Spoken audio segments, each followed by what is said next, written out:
The space station hung in orbit like a giant metal flower, its arms stretching out toward the stars. Ships from 100 different worlds docked at its ports, bringing delegates from across the galaxy.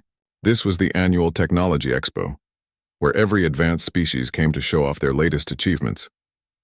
Captain Han Tai-yang stood at the viewing window of the human transport ship, watching the station grow larger as they approached. He was a tall man with sharp eyes that missed nothing.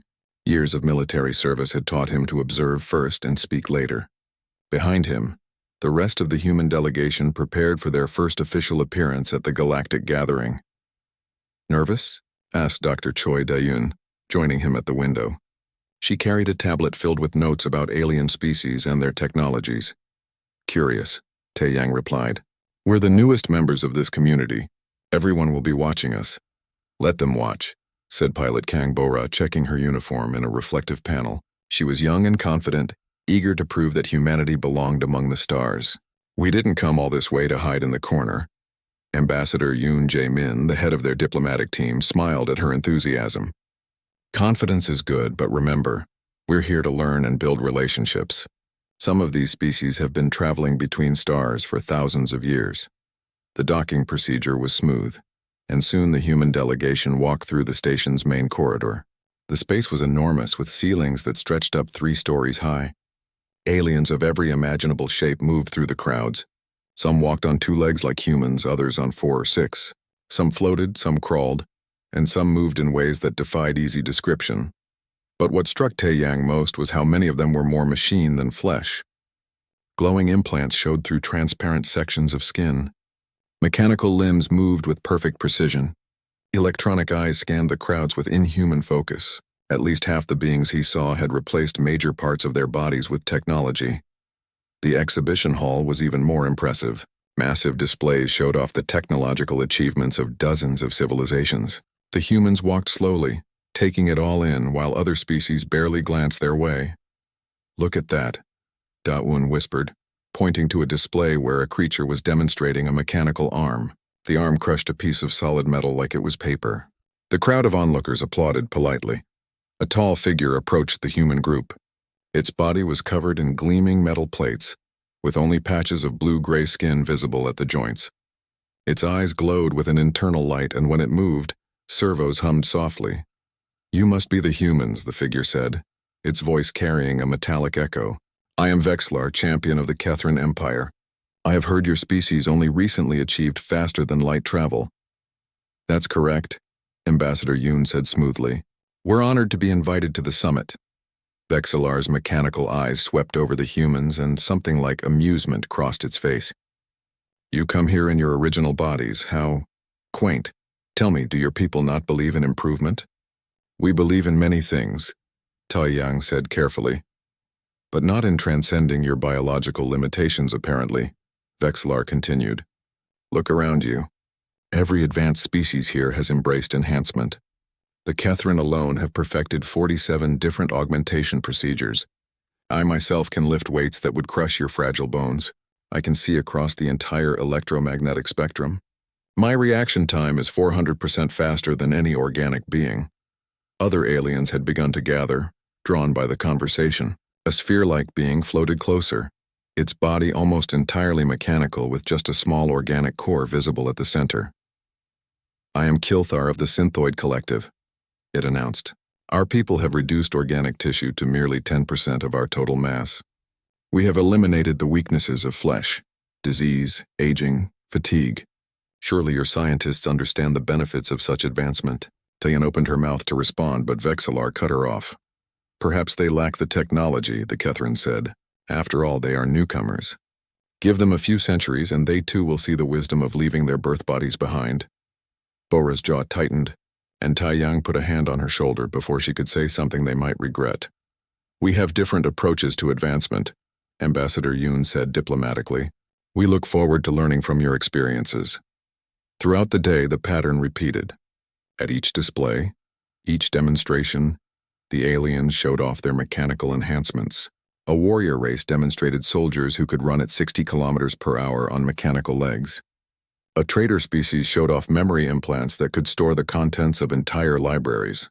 An explorer people had replaced their eyes with sensors that could see through walls. And at each demonstration, the aliens looked at the humans with something between pity and contempt. How could these primitives, still trapped in their organic bodies, possibly contribute anything meaningful to galactic civilization? The main event of the day was a combat demonstration in the station's arena. Vexlar stood at the center of the ring, surrounded by testing equipment. The stands filled with curious aliens, all eager to see the Kethrin's enhanced abilities. "Observe," Vexlar announced, approaching a bar of solid titanium as thick as a human arm. The Kethrin's mechanical hands gripped the bar, and with apparent ease bent it into a U shape. The metal groaned and twisted like clay. The crowd made sounds of approval in a dozen different languages. Next came a reaction test. 5 small drones flew at Vexlar from different directions, firing harmless light projectiles. The Kethrin's enhanced eyes tracked all 5 simultaneously, and its hands moved in a blur, catching each projectile before it could strike. The whole sequence took less than 1/10 of a second. More applause. Finally, Vexlar ran an obstacle course set up in the arena, climbing walls, jumping gaps, dodging obstacles. The course was designed to be impossible for unenhanced beings. The Kethrin completed it in just under 2 minutes, barely showing any signs of effort. Its mechanical enhancements handled the strain easily. When the demonstration ended, Vexlar turned to face the human delegation directly. "Your species comes to us in flesh shells, bound by the limitations that evolution placed upon you," the Kethrin said, loud enough for the entire arena to hear. "We have transcended such weaknesses. What could primitives who still rely on their birth bodies possibly offer to the galaxy? What can you do that we cannot do better?" The arena fell silent. Every eye turned to the humans. Taeyang stood slowly. He walked down to the arena floor, his footsteps echoing in the quiet space. When he reached Vexlar, he looked up at the taller alien calmly. "Your enhancements are impressive," he said. "Very impressive. But?" Vexlar prompted, sensing more coming. "But I wonder," Taeyang continued, "how you would perform if those enhancements stopped working. If the power failed. If the machinery broke down." "Such things do not happen," Vexlar said dismissively. "Our technology is reliable." "All technology fails eventually," Taeyang said. "It's not an insult, it's just reality." "Then you admit your inferiority," Vexlar pressed. "Without enhancements, you cannot compete." Taeyang smiled slightly. "Perhaps we could arrange a demonstration of our own tomorrow." "Nothing fancy, just a simple comparison." Vexlar laughed, a sound like grinding metal. "You wish to compete with me?" "With your unenhanced body against my perfected form." "Why not?" Bora said, stepping forward to join her captain. "Unless you're afraid." The Kethrin's glowing eyes flared brighter. "Afraid of humans? Very well. Tomorrow we shall see just how inferior organic beings truly are. It will be educational for your species." As the human delegation left the arena, Daun leaned close to Taeyang. "Do you have a plan?" she whispered. "We'll see tomorrow," he replied quietly. "For now, let them think they've already won." Behind them, the aliens were already making bets on how badly the humans would lose. None of them considered any other outcome possible. After all, how could mere flesh and blood compete with perfected machinery? They were about to find out. News of the challenge spread through the station faster than light. By morning, everyone knew that the humans had agreed to compete against Vexlar. The betting pools grew larger. Most aliens were wagering not on whether the humans would lose, but by how much. "They must be either very brave or very stupid," one trader said to another as they made their way to the arena. "Perhaps both," the other replied.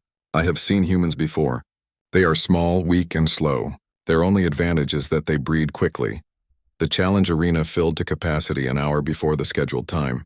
Aliens from every corner of the galaxy crowded the stands, eager to witness what they assumed would be an entertaining humiliation. Some brought recording devices. Others brought food for what they expected to be a long show. In the human delegation's quarters, Bora stretched her muscles carefully.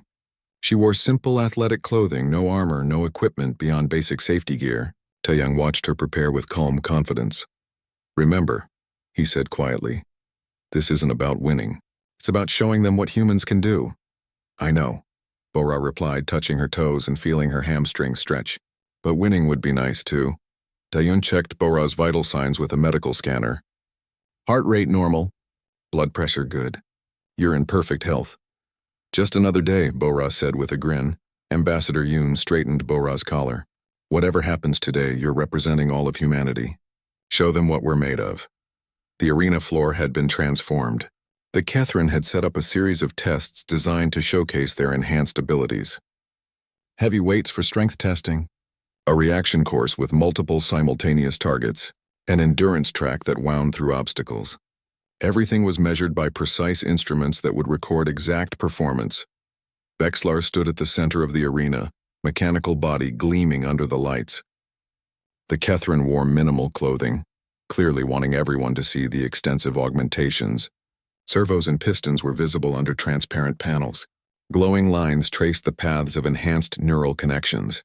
When Bora entered, the crowd noise rose. Some aliens made sounds of surprise. They had expected a larger human.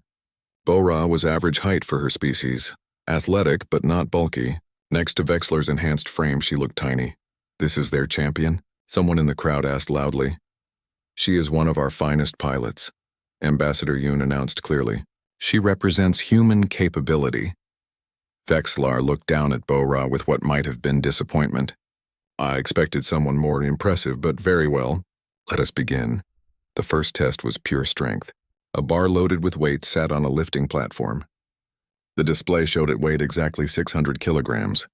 Vexlar approached first. The Catherine's mechanical arms gripped the bar, and the alien lifted it smoothly overhead. The enhanced muscles and hydraulic assists made it look effortless.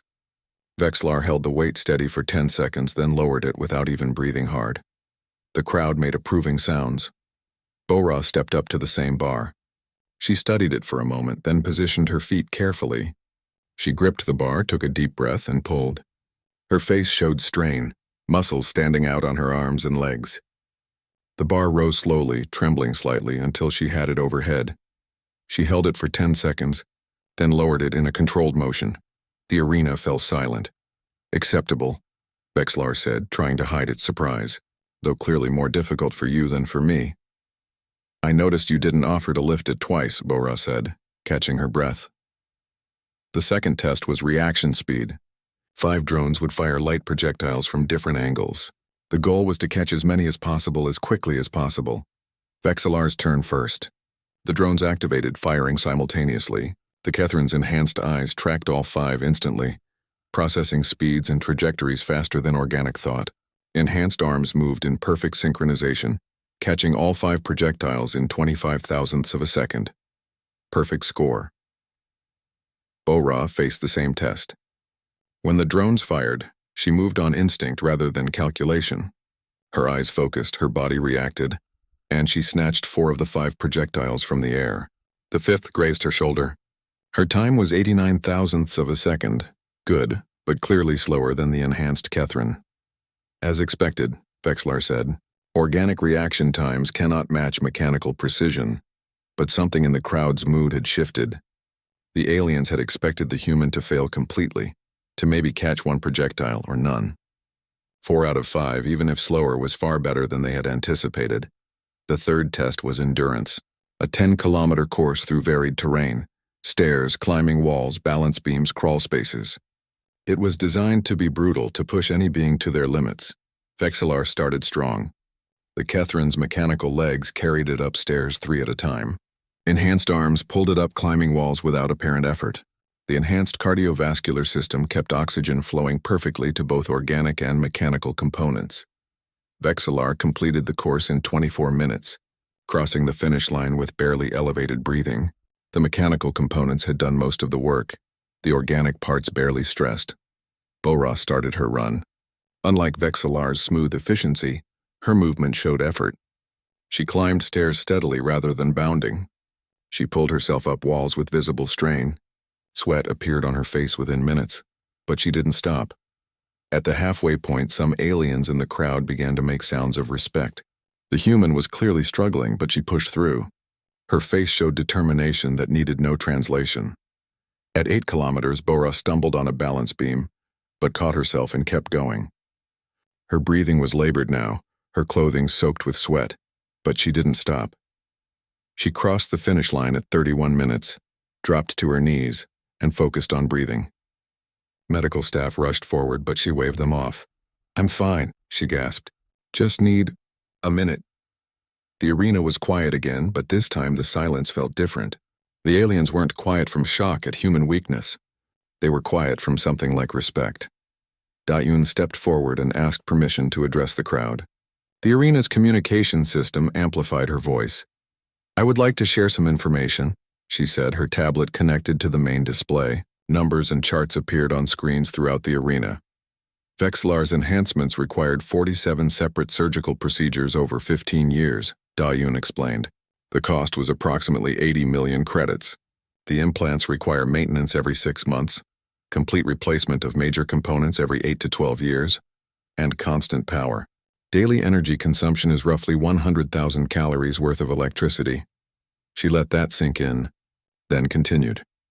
Pilot Kang Bora achieved between 65 and 80% of that performance. Her enhancements consisted of physical training over 10 years, proper nutrition and determination. Total cost: approximately 20,000 credits for food and training facilities.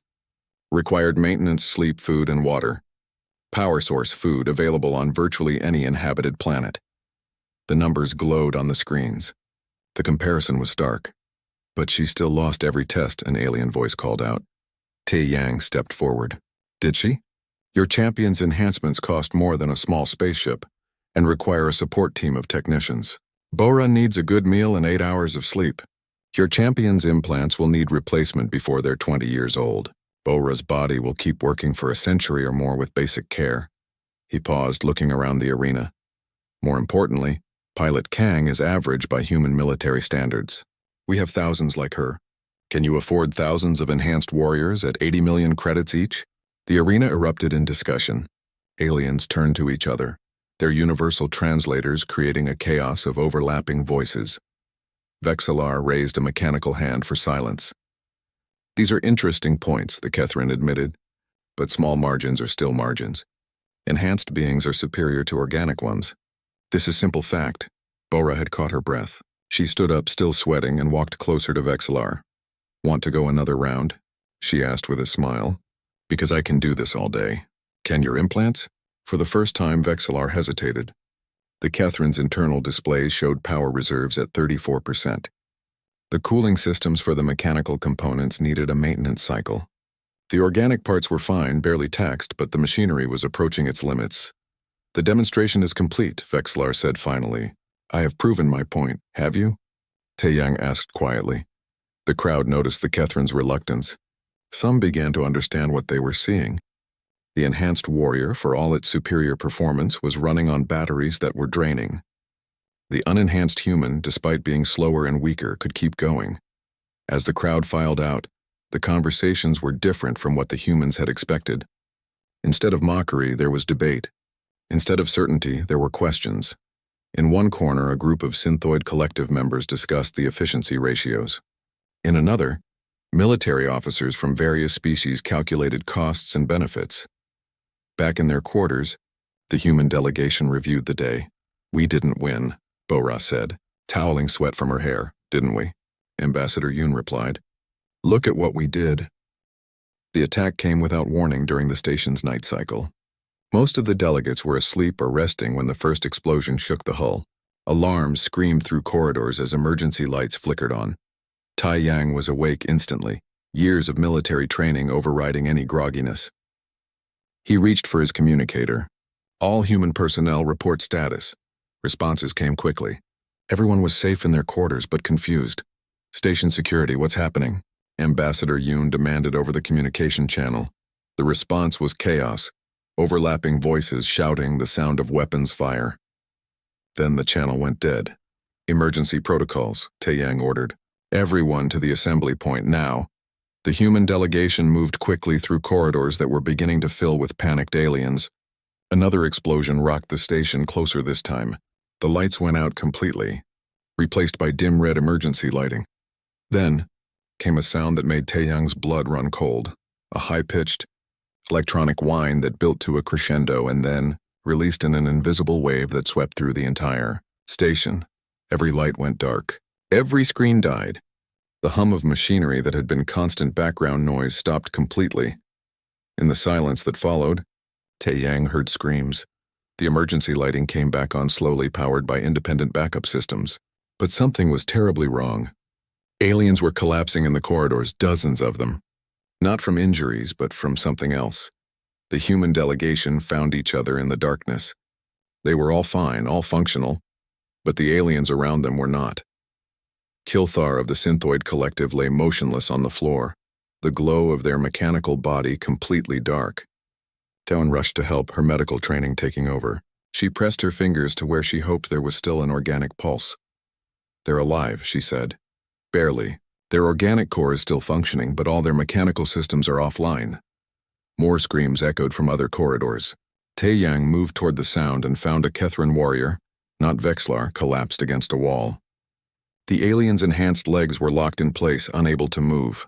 Its glowing eyes flickered weakly. "What happened?" the alien gasped.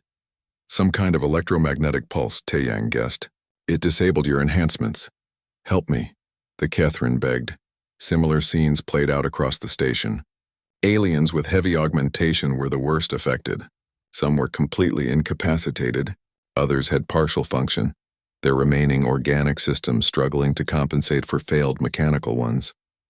The humans, with no cybernetic enhancements at all, were completely unaffected. "This was planned," Ambassador Yoon said grimly. "Someone knew that an EMP would cripple most of the station's population." "The Vorsh Raiders," Bora said, pointing at a flickering screen that still showed security footage.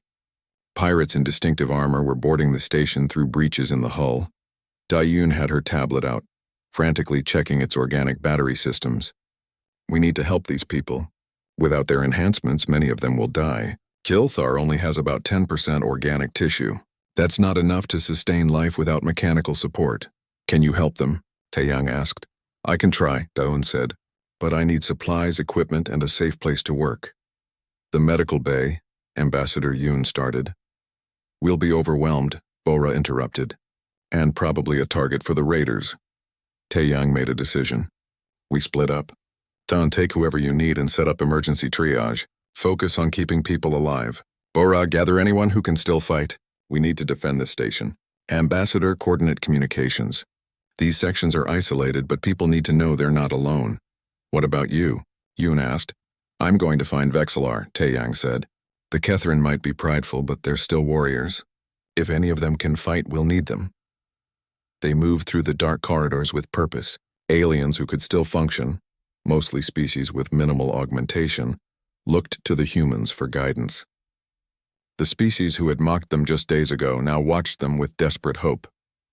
Tae-Yang found Vexillar in a sealed corridor, exactly where he'd feared. The proud Kethran warrior was trapped, enhanced legs locked in a walking stance. The alien couldn't sit, couldn't rest, and the remaining power in its systems was draining slowly. "You came," Vexillar said, voice tight with pain and humiliation. "Of course," Tae-Yang replied. He examined the locked joints carefully. "There should be manual overrides. Do you know where they are?" I never learned," Vexillar admitted. "The enhancements always worked. I never thought—" "It's okay," Tae-Yang said, finding access panels. "Let me try something." His fingers worked carefully, finding release mechanisms that Vexillar's cybernetic specialists had never bothered to explain. One by one, he released the locks, and the Kethran's legs slowly relaxed into a normal position. Vexillar sank to the floor, relief visible even through alien features. "I was helpless," the warrior said quietly, "trapped by my own enhancements." "You were right. When they failed, no time for that now," Tae-Yang said. "Can you fight? Your organic parts still work. Without enhancements," Vexillar looked at its mechanical arms, now dead weight. "I don't know how." "Then learn fast," Tae-Yang said, "because this station needs every defender it can get." Elsewhere, Daun had set up an emergency medical station in a cargo bay. Injured and incapacitated aliens were being brought in constantly.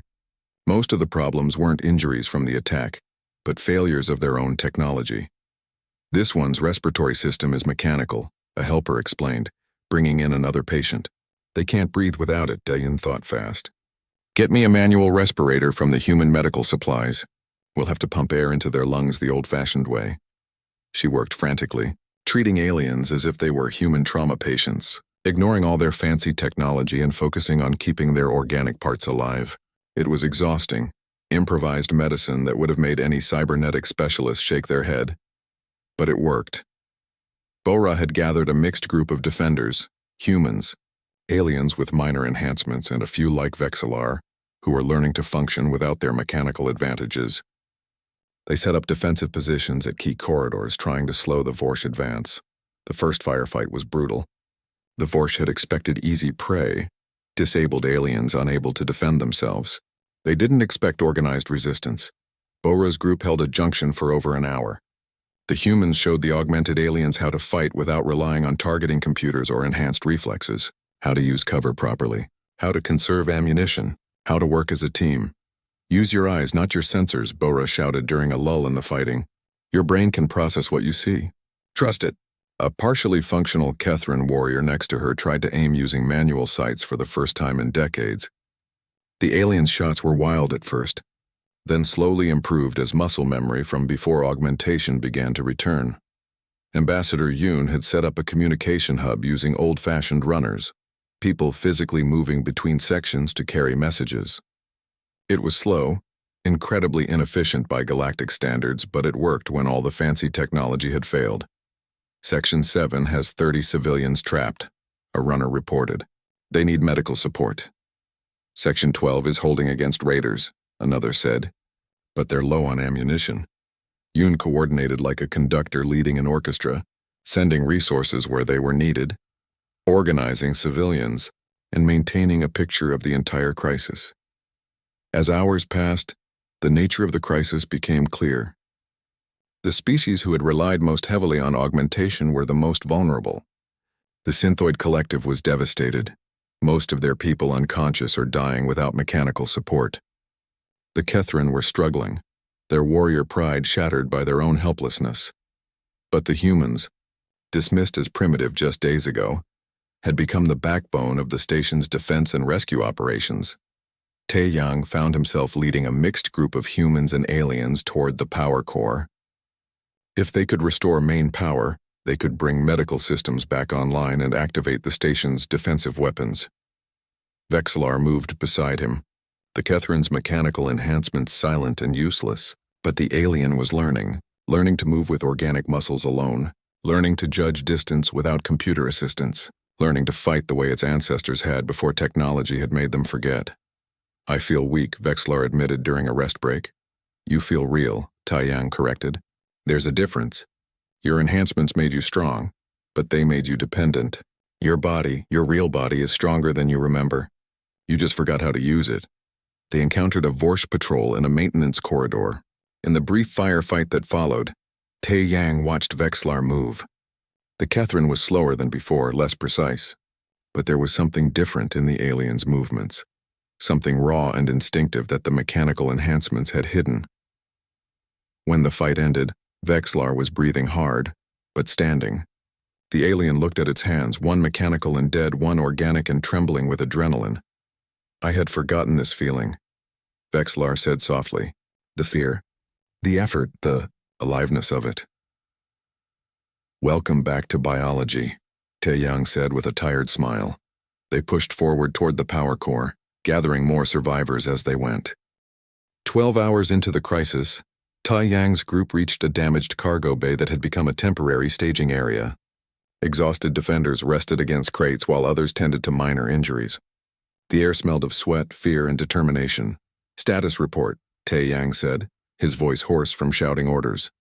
Bora looked up from checking her weapon. We've held 3 major sections against Vorsh attacks. Lost 2 positions but evacuated the civilians first. Ammunition is down to 30%. People are exhausted. Medical situation? Taeyang asked. Dayun's group has stabilized about 60 critical cases, reported Park Soo-jin, a human medic who had been coordinating with Dayun's emergency station. But we're losing people. Synthoids especially. Their organic cores can't sustain them without mechanical support for much longer. Kilthar lay on a makeshift stretcher nearby, barely conscious. Dayun worked over the synthoid with improvised equipment, essentially keeping the alien alive through manual intervention, doing by hand what machines normally did automatically. How long can you keep them alive? Taeyang asked quietly. Not long without main power, Da-Yun admitted. We need to restore the medical base systems. Tae-Yang looked at the map displayed on Lee Hyun-woo's tablet. The human engineer had been tracking their route to the power core. It was the only device still working, running on a shielded battery that had survived the EMP. The power core is 40 levels down, Lee Hyun-woo explained. The direct route is through sections controlled by Vorsh. But there's a maintenance shaft, 40 stories of vertical climbing, but it should be clear. 40 stories, Bo-Ra repeated. That's a long climb even for humans. It's worse for them, Tae-Yang said, gesturing to the augmented aliens in their group. Their mechanical parts were dead weight now, making every movement harder. Vexillar stood nearby, listening. The Kethran's cybernetic arms hung useless at its sides, and its enhanced legs added extra mass that organic muscles had to carry. But the alien's face showed determination that needed no translation. I will go, Vexillar said. This is my fault. All of this. We were so proud of our enhancements, we never prepared for their failure. I will not hide while others fix our mistakes. It's not about fault, Tae-Yang said. It's about who can make the climb. Then teach me, Vexillar said simply. The way you have been teaching us all day. How to use what we were born with. Tae-Yang studied the alien, then nodded. All right. You're with me. Bo-Ra, I need you here coordinating defense. Lee Hyun-woo, you're coming. We'll need your expertise at the power core. I'm coming too, said a small voice. Kilthar had managed to speak despite barely clinging to consciousness. You'll need someone who understands the core systems. You can barely move, Park Soo-jin protested. Then carry me, Kilthar said. I will not lie here useless while there is something I can do. They assembled a team of 8. 4 humans and 4 aliens capable of making the journey. The aliens all had failed enhancements weighing them down. The humans knew that carrying equipment plus helping their alien companions would make the climb brutal, but there was no other choice. The maintenance shaft was a vertical tunnel stretching up into darkness, with ladder rungs built into the walls. Emergency lighting provided dim illumination every 10 levels. Looking up, Tae-Yang couldn't see the top. 40 stories, he said. We climb at steady pace. No rushing. Help each other. If someone can't continue, we figure it out. They started climbing. The first 10 levels weren't bad. Everyone found their rhythm. Vexillar struggled with the dead weight of mechanical arms, but adapted, using legs and core strength to compensate. Lee Hyun-woo carried Kilthar in a modified backpack, the synthoid's small organic core requiring minimal space. At level 15, one of the alien climbers, a being with enhanced legs now locked in awkward positions, began to falter. I cannot continue, the alien gasped. My enhancements. Too heavy. Yes, you can. Bo-Ra's voice came through their communication devices. She was coaching from below, having climbed partway before returning to coordinate defense. Focus on one rung at a time. Don't think about the top. Just the next rung. Your arms still work. Use them. The alien continued, slowly but steadily. At level 20, they took their first rest break, wedging themselves onto a maintenance platform. Everyone's arms trembled with fatigue. Sweat dripped down faces despite the cool air of the shaft. How much further? Someone asked. Halfway, Lee Hyun-woo answered, a collective groan. My people, Vexillar said during the rest, we trained for combat with our enhancements. We learned to fight with mechanical assistance. But we never trained for this, for simple endurance without technology. We believed we had transcended such needs. Nothing transcends basic biology, Tae-Yang said, rubbing his burning forearms. You can enhance it, supplement it, support it. But you can't replace it. Not really. The humans understood this, Vexillar said. You never forgot what you were. We just never had the technology to forget, Tae-Yang admitted. If we'd developed cybernetics first, maybe we'd be in the same situation. They climbed again. At level 30, cramping became a serious issue. Muscles unaccustomed to such sustained effort began to seize up. Park Soo-jin, who had insisted on coming despite Tae-Yang's protests, had brought medical supplies and taught everyone stretching techniques on the narrow rungs. Flex your calves, point your toes down, then up. Get blood flowing, she instructed. Aliens who had never had to think about muscle cramps learned fast. At level 35, they encountered their first real problem. A section of the ladder was damaged, leaving a gap of 3 meters with nothing to hold on to. The walls were smooth metal, no handholds. We need to bridge it, Lee Hyun-woo said, examining the gap. If we had rope, I have this, one of the aliens said, detaching a long, flexible power cable from their dead mechanical arm. Will this work? Lee Hyun-woo tested it. It'll work, but someone has to get across first to secure it. Everyone looked at each other. Crossing that gap meant a 3-meter leap from a ladder, 40 stories above the bottom of the shaft. A fall meant death. I'll do it, Tae-yang said. Captain, Park Soo-jin started. I'm the most experienced climber, he said simply. It was true. His military training had included extensive climbing and rappelling. Just make sure someone catches me if I miss. He studied the gap, calculating the jump. His arms were tired, his hands slick with sweat. This would be difficult even fresh. After climbing 35 levels, it was nearly impossible. But nearly impossible wasn't the same as impossible. He leaped. For a moment, he was airborne, nothing but empty space below. His hands reached for rungs he couldn't quite see in the dim light. His fingers found metal, gripped, held. He was across. Behind him, someone released a breath they'd been holding. Tae-yang secured the cable, and one by one the others used it to help cross the gap. Vexillar struggled, the dead mechanical arms throwing off balance. But the Kethrin made it, pulling with organic strength alone. 5 more levels. Their progress slowed to a crawl. Every rung was agony. Some climbers were moving purely on willpower, their muscles long past the point of normal endurance. Can't, gasped one alien. Can't continue. Yes, you can, Tae-yang said, though he felt the same. 5 more levels. 5 more. Why? The alien asked. Why push so hard? Because people are dying down there, Park Soo-jin said. And we're the only ones who can help them. They climbed. At level 40, they finally reached the access hatch to the power core level. Lee Hyun-woo worked the manual release, his hands shaking with exhaustion. The hatch opened and they pulled themselves through, collapsing on solid ground. For several minutes, no one moved. They lay on the floor, chests heaving, muscles screaming in protest. We made it, someone said, voice full of wonder. We're not done, Kilthar said from Lee Hyun-woo's back. The core is still inactive. We need to execute a manual restart. Lee Hyun-woo helped Kilthar down carefully. The synthoid could barely move, but their mind was still sharp. The core systems are protected, Kilthar explained. EMP resistant, but they shut down automatically when power demand dropped suddenly. We need to restart them manually and bring power back online sector by sector. How?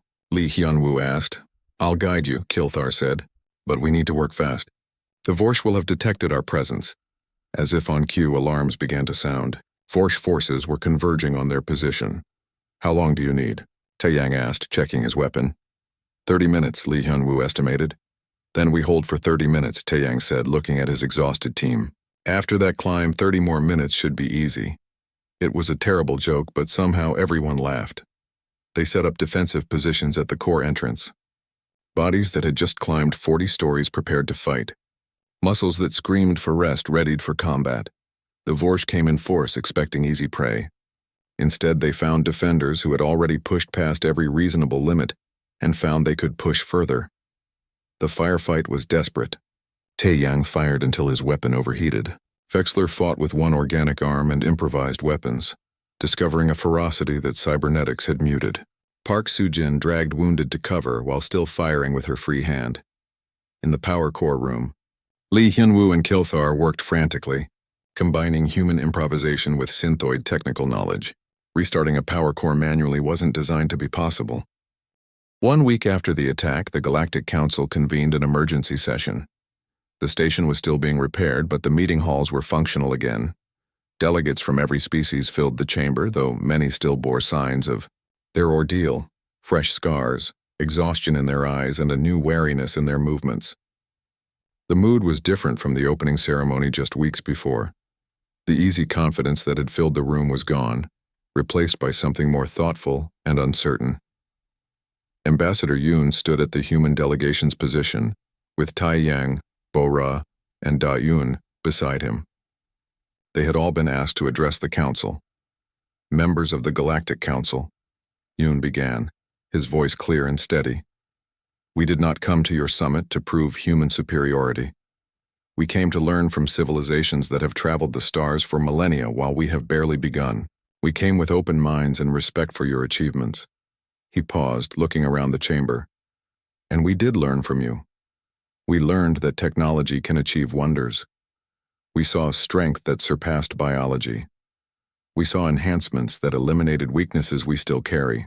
Your achievements are genuine and impressive. But, prompted one of the council elders, a being whose species had been spacefaring for 10,000 years. But we also learned that overspecialization creates vulnerability, Yoon continued. That depending entirely on technology means disaster when that technology fails. The Vorsh attack proved this in the hardest way possible. Yoon stepped forward, her tablet connected to the chamber's display systems. Graphs and statistics appeared on screens throughout the room. The casualty data tells a clear story, she said. Species with less than 20% cybernetic enhancement had a casualty rate of 12% during the attack. Species with 50 to 70% enhancement had casualty rates of 41%. Species with over 80% enhancement, like the Synthoid Collective, suffered casualty rates of 67%. The numbers hung in the air, undeniable. The pattern is consistent across all metrics, Yoon continued. Response, time to crisis, survival rates, ability to perform basic functions, all decreased as dependence on technology increased. The EMP didn't just disable your enhancements.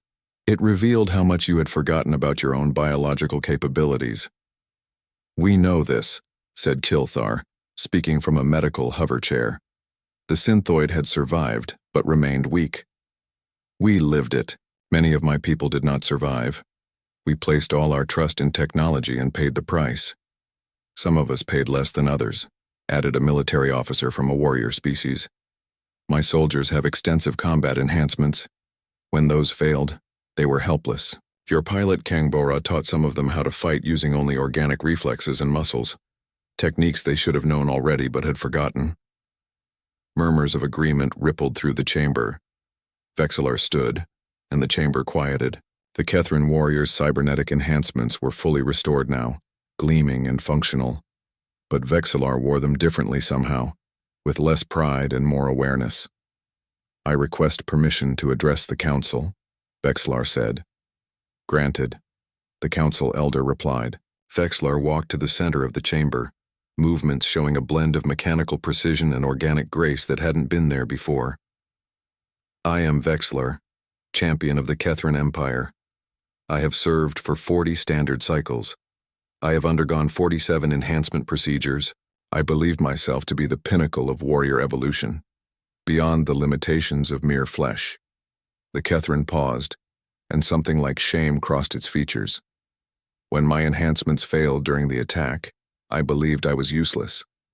I was, trapped by my own augmentations, helpless as a newly born infant. Captain Han Tae-Yang found me and showed me that my organic body still functioned, still had strength, still had purpose. Vexillar looked directly at Tae-Yang. He and pilot Kangbora taught me something I had forgotten. My species evolved as apex predators over millions of years. That evolution, that biological capability, still exists within me. The enhancements did not replace it, they only masked it. When technology failed, humans showed us how to remember what we were born with. The Kethrin performed a deep bow toward the human delegation. They are not primitive. They are complete. Their training, their determination, their biological resilience, these cannot be disabled by an EMP, cannot malfunction, cannot run out of power. I stand before you with my enhancements restored, but I will never again dismiss the value of unaugmented biological life. Vexillar straightened and looked around the chamber. Humanity, fuck yeah, the Kethrin said, using the human phrase that had started circulating through the station. They earned that respect by saving us. The chamber erupted into discussion, but it was different from before. Species were debating not whether to enhance but how to enhance while maintaining biological foundations. In the days that followed, requests flooded the human delegation. The Synthoid Collective wanted to study human training methodologies and biological optimization. The Kethrin Empire proposed joint military exercises focused on combat without augmentation. Medical schools across the galaxy asked for human advisors to teach biological support techniques.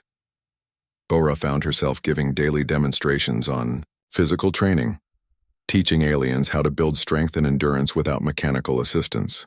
Many of them struggled with concepts that seemed basic to humans: progressive resistance training, cardiovascular conditioning, flexibility work. "You mean you can increase muscle strength just by using the muscles repeatedly?" one alien asked with genuine amazement. "That's literally how biology works," Bora explained patiently. "Use it or lose it. Your bodies remember how to adapt, you just forgot to ask them." Da-Un established a new medical program called the Institute for Biological Technological Integration. The goal was to develop enhancement technology that worked with biological systems rather than replacing them, using human resilience as the baseline standard. "The human body is remarkably adaptable," she explained to a group of alien medical specialists. "It can heal itself, regulate itself, and improve itself through training. Any augmentation should preserve and enhance these natural capabilities, not replace them." Tai Yang spent his time consulting with military forces across the galaxy. The question was always the same: how do we maintain combat effectiveness if our enhancements fail? "Train like they're already failed," he advised. "Your soldiers should be capable fighters before they receive any augmentation. The enhancements should make good warriors great, not make weak soldiers functional. Build on strength, don't replace weakness." Lee Hyunwoo worked with engineers from dozens of species, redesigning augmentation systems with manual overrides, emergency backup systems, and fail-safe modes that preserved basic function even during total power loss. "Every enhancement should have a manual mode," he explained. "Yes, it's less efficient. Yes, it's slower. But when everything else fails, manual works." Even the Galactic Council itself changed. New regulations were proposed requiring all augmented beings to maintain baseline biological fitness. Military standards were rewritten to emphasize capability without enhancement as a prerequisite for receiving augmentation. Medical schools added courses on biological-only treatment methods. 3 months after the attack, the Technology Expo resumed with a very different tone. Species still showcased their advanced technology, but now they also demonstrated their biological optimization programs, their training regimens, and their redundancy systems. The Kethran Empire unveiled their new warrior program. Every candidate now spent 5 years in traditional combat training before receiving any enhancements. The program was named the Bora Protocol, honoring the human pilot who had shown them what unaugmented capability looked like. Bora attended the demonstration, watching Kethran recruits perform exercises that would have been routine for human soldiers but were revolutionary for a species that had forgotten such basics. "Impressive," she said to Vexillar, who stood beside her. "We are relearning what we forgot," Vexillar replied. "Some of our elders remember training this way before enhancements became standard. They are pleased to see the old ways combined with new technology." "That's the key," Bora said. "Combination, not replacement." The exhibition hall now featured a memorial plaque that read, "In memory of those lost during the Force attack. They taught us that true strength comes not from transcending our nature, but from honoring it while reaching beyond it. May we never again mistake dependency for advancement." Taeyang stood reading the plaque when Vexillar approached. "The Council has asked me to convey their formal gratitude," the Kethran said. "Your species saved this station and possibly changed galactic civilization." "We just did what needed doing," Taeyang said. "That is precisely why you succeeded," Vexillar replied. "You saw what needed doing and did it, without waiting for technology to solve the problem for you. It is a very human quality." "Want to go? Another round in the arena?" Bora called out, joining them with a grin. "I've been training. Think I can beat your time now?" Vexillar's eyes brightened, organic and mechanical working together now rather than one replacing the other. "I would enjoy that," the Kethran said. "But this time we both run without enhancements first, then with them. To remember the difference." "Deal," Bora agreed.